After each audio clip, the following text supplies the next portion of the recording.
नमस्कार दोस्तों, स्वागत है आपका अपने इस चैनल पर।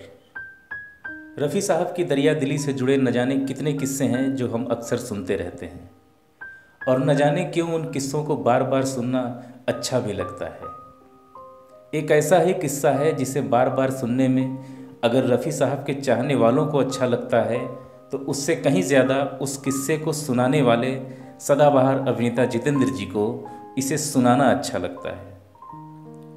इस किस्से को सुनकर न सिर्फ रफ़ी साहब की दरिया दिली का पता चलता है बल्कि उनके कमिटमेंट का भी पता चलता है कि किस तरह वे अपनी ज़ुबान पर कायम रहा करते थे।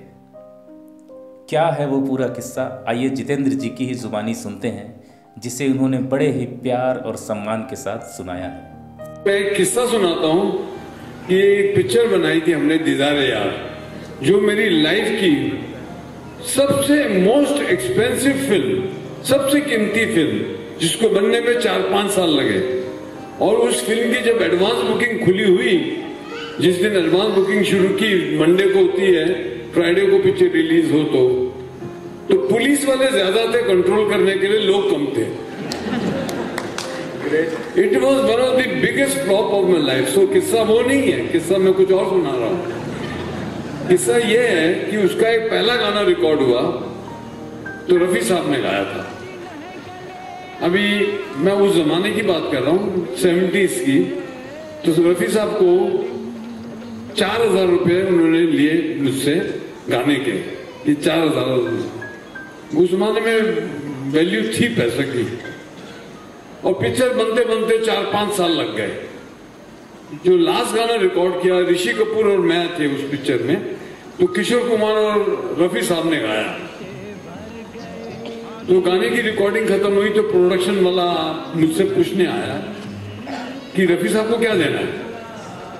मैंने कहा जो किशोर दादा को दिया वही दो। और किशोर दादा ने 20,000 लिए। रफ़ी साहब को भी 20 दो। खैर पैसे दे दिए, बात खत्म हो गई।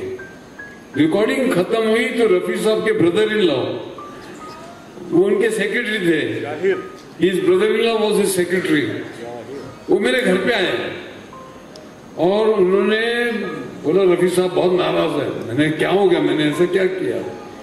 तो मोबाइल तो था, फोन लगाया, मैं हाँ जी रफ़ी साहब, पंजाबी में बात करते थे। ओए जीते, बहुत पैसे आ गए तेरे को। क्यों है रफ़ी साहब? उन्होंने 4,000 रुपए रखे, 16,000 रुपए जो 20 मिले थे, उन्हें 16,000 रुपए वापस भेज दिए।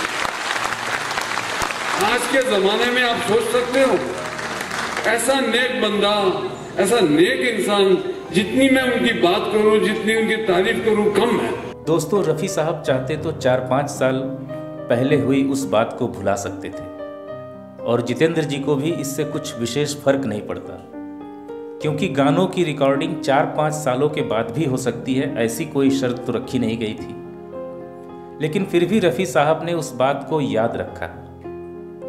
रफ़ी साहब की यही खासियत तो उन्हें औरों से जुदा बना देती है और शायद इसीलिए उन्हें महान कहा जाता है। जय रफ़ी साहब। होगे जहाँ तुम वहाँ होंगे हम।